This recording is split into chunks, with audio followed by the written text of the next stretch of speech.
아무도 원치 않던 기적, 다양성소 여름다움과 힘이 있다. 마야 안젤로. 한 다국적 제약에서 깜짝 놀랄 만한 신제품 출시를 앞두고 골머리를 앓고 있었다. 이 열액은 화학요법만큼만 암에 효과가 있으면서도 부작용은 훨씬 적었다. 탈모, 구토, 심각한 빈혈 등의 끔찍한 화학 반응을 일으키지 않았고 환자들은 몇 시간씩 IV 점유액 주사로 독한 약물로 투여받지 않아도 되었다. 당연히 이 약이 화학요법보다도 인기가 있어야 했다. 그러나 출시 전에 진행한 마케팅 테스트에서 사람들은 일관적으로 알약 대신에 화학요법을 선택했다. 아무도 이 획기적인 신약을 원하지 않았다. 아무도 원치 않았던 기적의 약. 이 제약에서는 4명의 엘리트를 도용해서 컨설팅 팀을 꾸리고 각 지역 본부를 돌면서 문제를 조사했다. 그리고 난 그 팀의 유일한 여성이었다. 그렇다면 내 남성 동료들은 이 당혹한 미스터리를 풀어나가기 위해서 어떤 아이디어를 제시했을까? 그 사람들한테 직접 물어보면 간단하죠. 한 동료가 자신있게 말했다. 환자와 의사들에게 알약 대신에 화학요법을 선택한 이유가 무엇인가요? 라고 질문이 담긴 설문지를 돌립시다. 나머지 동료들도 이 훌륭한 제안에 열렬히 동의했다. 스타트rek의 스팍이 그게 논리적이지 라고 말해줄 법한 계획이었다. 하지만 에스트로겐이 높은 신경 지문을 지닌 나로서는 하고 싶은 말이 수도 없이 많았다. 간결히 말하자면 이 계획에는 뉘앙스가 부족했다. 사람들은 자기가 왜 그렇게 행동하는지 몰라요. 나는 무슨 말을 꺼냈다. 암 환자에게 왜 화학요법을 선택했냐고 물어봤자 환자 자신도 이유를 모를 가능성이 높아요. 나는 독일의 근위 있는 막스 플랑크 연구소에서 두뇌 연구원으로 일한 경험이 있었다. 그곳에서 나는 사람들이 자신이 어떤 결정을 내리는 이유를 안다고 생각하지만 대부분의 의사의 결정이 무의식과 관련된 내 영역에서 일어난다는 사실을 배웠다. 그러므로 단순히 왜 화학요법을 선택했냐고 묻는 것은 그렇게 비이성적으로 보이는 결정의 진짜 이유를 이끌어내지 못할 것 같았다. 심리학자들은 가족 치료를 할 때의 환자들에게 역할을 시켜 그들의 무의식 속에 숨겨진 진실을 찾아내려고 한다. 가족 조성원들이 서로 역할을 바꿔서 정면을 연기하는 동안의 치료사는 그들의 무의식적인 두려움이나 동기에 관한 단서를 얻는다. 그래서 나는 역할을 통해서 암 환자들부터 진실을 끌어내보자고 제안했다. 나는 남자 동료들은 내 계획이 터무니없다고 생각했다. 왜 이리 어렵게 만들죠? 한 동료가 앓는 소리를 내며 말했다. 다행히 에스트로겐이 높은 신경 유형이기 때문에 사람들을 설득하거나 현업을 주도하는 데 소질이 있다. 결국 동료들은 마지못해서 네 방법을 시도해보기로 했다. 역할극. 제약회사의 마케팅 매니저가 암 환자들과 의사들을 데려왔다. 우리는 이들에게 의사와 환자가 화학요법과 새로운 알약 중에서 어떤 것을 고를지를 상담하는 연기를 하게 하고 마케팅팀 사람들은 한쪽 편에서만 보이는 거울을 통해서 그 모습을 뒤에서 지켜봤다. 또 우리는 환자와 의사가 역할을 바꿔서 연기하게 했다. 때로는 환자들에게 화학요법 받는 모습을 연기해달라고도 부탁했다. 내 동료들은 한숨을 내쉬긴 했지만 데이트를 초조하거나 집중해서 일을 지키는데 탁월했다. 그들은 집합한 처리에 흥미를 느꼈고 의욕과 에너지가 있었으며 나는 이 연구에서 드러난 인간 행동에 집중했다. 덕분에 우리는 합이 아주 잘 맞았고 서로 다른 신경 지문 유형의 특성이 서로를 보완해 줌으로써 아주 효율적인 팀워크를 발휘할 수 있었다. 우리가 발견한 사실은 이렇다. 환자들이 알약을 신뢰하지 않는 이유는 그 끔찍한 부작용이 없었기 때문이었다. 환자들은 화학치료에서 오는 고통을 몸이 낫는 증거로 여겼다. 환자들이 약에 효과가 있다고 믿기 위해서 고통을 느끼고 싶어 한다는 사실을 알아냈어요. 환자들은 이 약을 신뢰하지 않았습니다. 바로 부작용이 적기 때문에요. 마케팅 매니저가 이야기했다. 설문조사에서 구토를 하거나 머리가 빠지기를 원한다고 인정하는 환자는 거의 없을 것이다. 하지만 환자들은 무의식 속에서 화학요법의 끔찍한 부작용은 암치료를 받고 있다고 안심시켜주는 가장 강력한 증거였다. 화학요법이 쏟아내는 격렬한 고통은 건강을 회복하기 위해 마땅히 치러야 하는 대가인 셈이었다. 그 대가를 지불하지 않는다는 생각은 환자들을 불안하게 만들었다. 이렇게 얻은 지식을 통해서 제약에서는 알약의 크기를 키우고 브로슈어에는 이 약의 부작용이 얼마나 끔찍하며 약을 삼키기 얼마나 불편한지 강조하는 설명을 실었다. 영업사원들은 의사들에게 제품을 홍보할 때 이 부분을 강조하도록 교육받았다. 우리 신제품은 데이트를 쳤어요. 마케팅 매니저가 이야기했다. 아무도 원하지 않던 기적의 약은 이제 시장에서 가장 잘 팔리는 제품이 됐다. 마케팅 팀은 성공적인 출시로 사내에서 상까지 받았다고 했다. 이 경우로 정말 여러 감정을 느꼈어요. 훗날에 그 마케팅 매니저는 내게 말했다. 딸의 결혼식에 못 가서 얼마나 속상했는지 이야기하며 감정을 주체하지 못했던 환자의 기억이 남네요. 암이라는 것이 얼마나 감정적인 병인지 확실히 알게 되었죠. 그녀는 내 역할을 솔루션을 회사가 아주 마음에 들어했으며 자기 제품 출시에도 적용할 것이라고 덧붙였다. 또한 우리 팀 남자들에게는 다가가기 어려웠지만 내게 말을 거는 것은 편안했다고 털어놓기도 했다. 수평적인 서구가들은 소통을 못한다? 우리 팀의 도움으로 고객사는 효과적인 새 마케팅 전략을 수립하고 성공적으로 제품을 출시할 수 있었다. 서로를 보완하는 다양한 신경 유형이 한데 모여 동료들과 나는 멋지게 프로젝트를 완수했다. 하지만 출장을 마치고 복귀한 나는 해고당했다. 팀원들이 상사에게 내 방식이 체계적이지 않았다며 불평한 것이다. 그러면서도 프로젝트를 성공한 공로는 챙겨갔다. 상사의 집무실에 앉은 내 눈에 눈물이 치어올랐다. 그것은 빌딩 모서리에서 전망이 훌륭했고 바다부터 천장까지 통일로 되어 있는 데다가 엄청나게 넓었다. 흙발을 깔끔하게 넘기고 비싼 양복에 번쩍번쩍 시계를 찬 내 상사는 순간 테스토스테론 혹은 도파민 리더의 모습 그 자체였다. 그는 반질반질 이온이 나는 나무 책상 뒤에 걸어나와서 모서리에 걸터 앉았다. 자네는 소통하는 법을 잘 모르고 있는 것 같아. 아이러니하게도 그 회사를 떠난 후에 소통은 내 업이 되었다. 지금 나는 보충 500 기업들을 대상으로 기조연설을 하나 다니라고 바쁘게 보내고 있으며 작가 이득을 하다. 또 해고를 당하는 건 정말 잘된 일이다. 덕분에 내 신경 지문이 지는 장점을 잘 활용할 수 있는 거리의 여정을 시작하게 되었으니 말이다. 하지만 그에서는 귀중한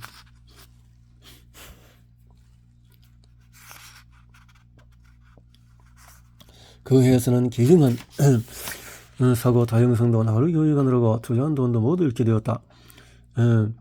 그 후로는 에스트로겐이 높은 신경 지문의 여성 임원들을 만나 코칭을 해왔다.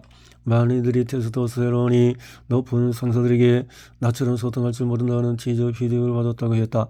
하지만 내가 만난 그녀들은 모두 다정하고 따뜻하며 소통이 탁월했다. 테스토스테론이 높은 리더들은 성별과 관계없이 직접적이고 정확한 소통을 선호한다. 그러다 보니 정적을 수 없고 자유로운 연상을 바탕으로 브레인스토밍하는 수평적인 사고가들과 함께 있으면 인내심을 잃기도 한다. 하지만 때로는 에스트로겐이 높은 두뇌가 골치 아픈 문제를 해결할 열쇠가 되기도 한다. 수평적인 사고를 하는 사람으로서 나는 비선형적인 방식으로 생각하며 이는 참신한 아이디어를 떠올리는데 유리하다. 불행히도 테스토스테론이 높은 리더들이 저작권을 진 기업 환경에서 수평적인 사고가 낮게 평가되곤 한다. 더 논리적이고 통계적인 사고를 우선시하는 일터에서 이런 사고법은 골칫거리 취급을 받기까지 한다. 선행적인 사고는 나쁘고 수평적인 사고는 좋다고 말하는 것이 아니다. 두 방식 모두 장점이 있으며 서로를 보완해 줄 수 있다. 나는 선행적인 사고들과 일대 그들이 업무의 체계성을 더해주는 것이 좋다. 두 형의 사고방식이 이해되고 허용되며 가치 있게 여겨질 때 팀의 성공률이 가장 높아질 것이다. 그것이 바로 사고 다양성의 위력이다. 내가 전달하는 메시지는 명확하다. 모든 신경지문 유형의 인재를 육성하고 각각의 장점을 활용하라는 것이다. 그러면 여러분의 상상을 초월하는 크나큰 성공을 맛볼 수 있을 것이다. 재택근무가 시작하면서 사람들은 가까워할 때 잠시 밖에 나가서 산책을 하거나 낮이든 밤이든 집중력이 더 높아지는 시간에 자유롭게 일하는 것이 생산성을 더 높이는 사실을 깨달았다. 어떤 면에서 사람들은 이미 자신만의 내친화적인 업무 환경을 만들기 시작한 것이다. 이쪽에서 우리는 모든 두뇌의 유형에 유익하고 즐거운 내친화적인 편의점을 만들 방법을 탐색할 것이다. 하지만 먼저 네 가지 신경 유형을 자세히 알아보면서 각 유형에 어떤 엄청난 가치가 있는지 이해하는 시간을 갖겠다. MBTI는 이제 그만 회사가 직원들을 적재적소에 배치하고 그들에게 알맞은 훈련을 제공하기 위해 성격 분석을 시도하지 않은 것은 아니다. 하지만 불행히도 리더들은 잘못된 성격 분석 테스트에 너무 의존해왔다. 1960년 마이어 브릭스 유형지표의 탄생과 함께 비즈니스계 성격 테스트가 도입되었다. MBTI는 채용, 팀빌딩, 리더십 개발 등의 영역에서 다양하게 쓰이기 시작했다. 그러나 MBTI를 비롯해서 다른 성격 테스트들은 과학적인 근거가 부족하고 확증 편향에 매우 취약하다. 행동경제학자이자 제코대학교 교수인 댄 에리 얼리는 2016년 열린 디지털 라이프 디자인 컨퍼런스에서 내게 이렇게 말했다. MBTI 테스트를 하느라 차라리 점괘를 보는 게 낫죠. 신뢰도는 비슷하지만 시간이라도 훨씬 적게 걸리니까요. 확증 편향은 사람들의 믿음이나 가치관을 뒷받침하는 정보를 탐색, 해석, 선호, 기억하려는 경향을 말한다. 2015년에 진행된 한 연구에서 MBTI 테스트를 5주 안에 2차례 본 사람들 중에서 절반가량은 전혀 일관적이지 않은 결과를 받았다. 그럼에도 불구하고 MBTI 서비스 제공업체는 기업 및 정부 계약을 통해서 연간 2천만 달러씩 수입을 벌어들인다. 또한 회사들은 여전히 이 검사를 바탕으로 직원들을 여행별로 나누고 각기 다른 훈련 프로그램에 업무에 배정한다. 뇌시키기. 1948년 심리학자 버트럼 포러는 자신의 학생들에게 성격 검사를 받게 했다.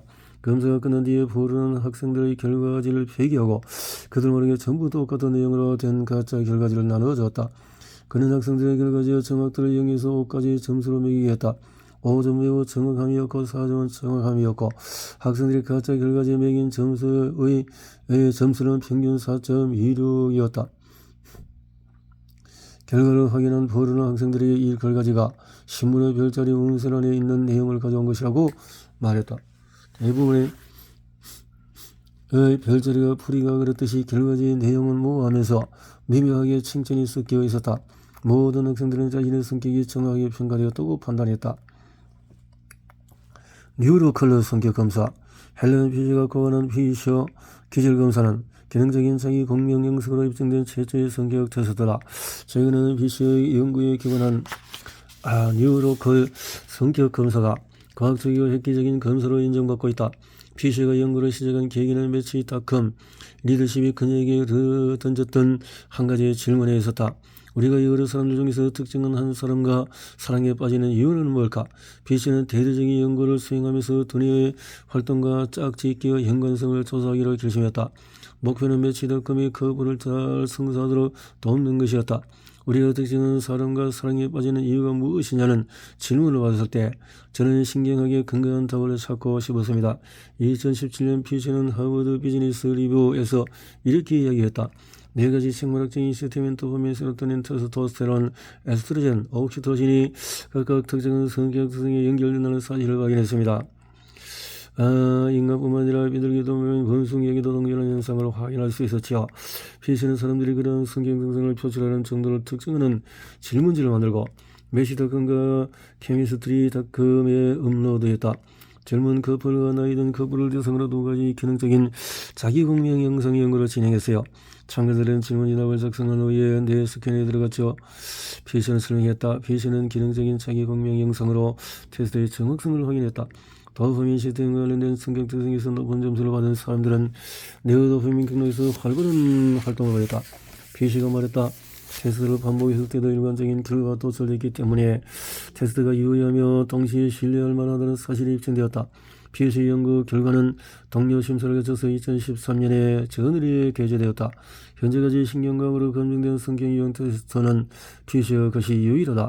추가 연구에서 검사가 측정하는 4가지 시스템은 모두 문학과는 물론 심지어 동물들 사이에서도 보편성을 띠는 것으로 입증이 되었다. 뇌의 양식.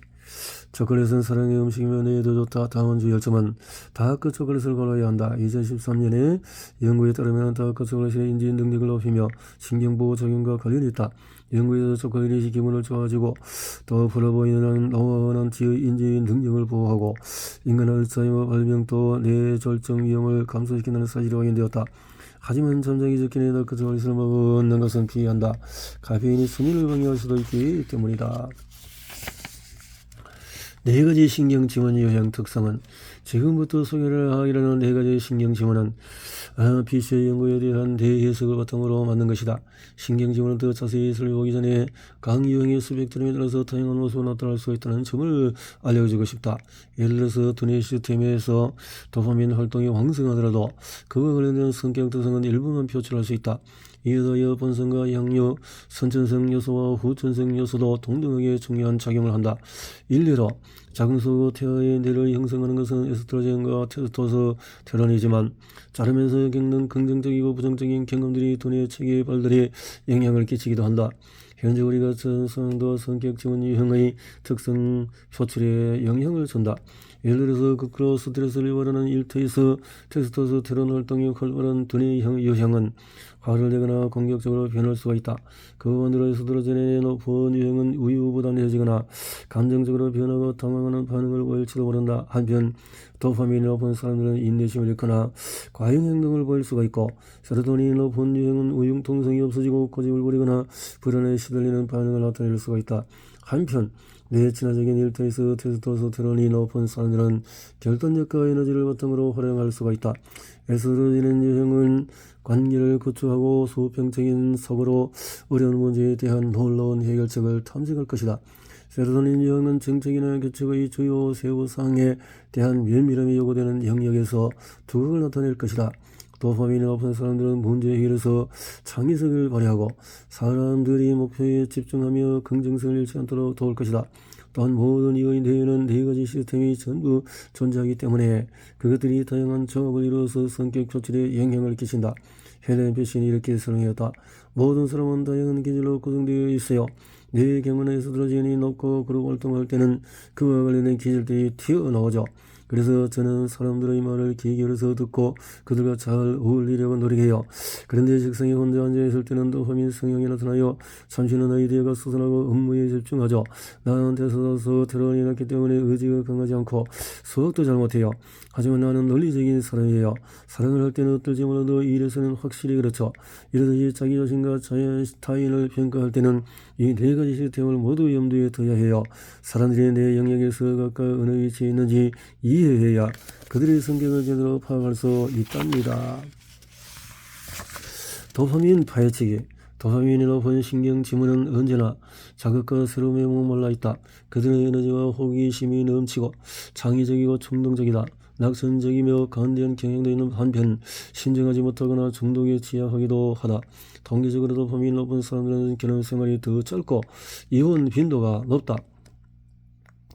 보정속옷 회사 스팽스를 설립한 사라 브레이클리는 창의적이고 활기찬 도파민이 좋은 사례다. 습한 플로리다 지역에서 밴디 스타킹을 입고 영업실을 하던 그녀는 스타킹이 불편했지만 날씬해 보이는 혀가는 마음에 들었다.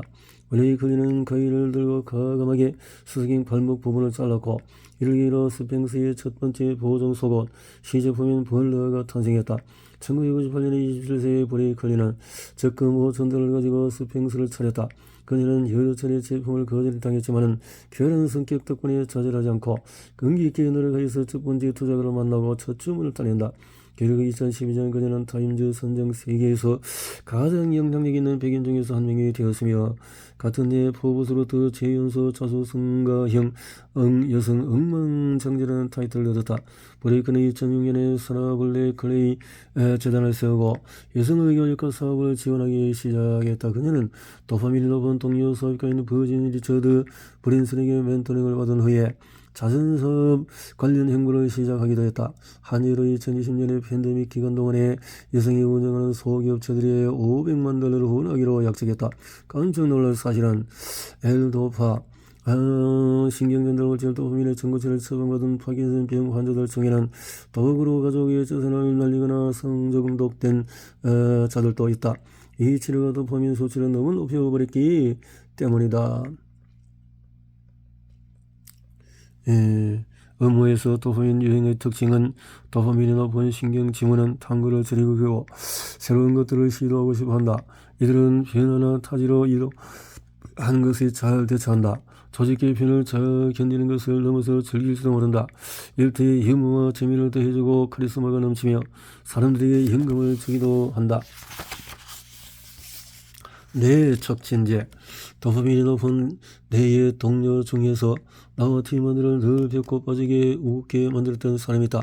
언제나 농담을 던지거나 재미있는 일화를 들려주었으며 가장 암울한 순간에서도 유머를 잃지 않았다. 그는 내 도파민 수치를 전혀 없던 수준으로 끌어올려주어 성과를 높이고 활력과 긍정을 유지하도록 도왔다. 그 이유는 웃음이 천년 내 촉진제인 도파민을 분비시키기 때문이다. 도파민은 기분을 좋게 하고 의욕을 높여준다. 그런 사람이 팀에 있다면 설령 성과가 가장 좋은 편이 아니더라도 절대 놓쳐서는 안 된다. 도파민이 높은 사람들을 행복하게 해주려면 창의력을 발휘할 자유와 자주성을 허락해야 한다. 연명할 것은 도파민 유형의 경우에 에너지가 많고 늘 변화를 추구하며 체계와 인내심이 부족할 수 있기 때문에 다른 신경 지문 유형들에게 스트레스를 줄 수도 있다는 점이다. 도파민과 테스토스테론이 모두 높은 사람들은 지배하려 드는 성향이 있으며 스트레스를 받을 때 공격적으로 변할 수 있다는 사실을 기억하는 것이 좋다.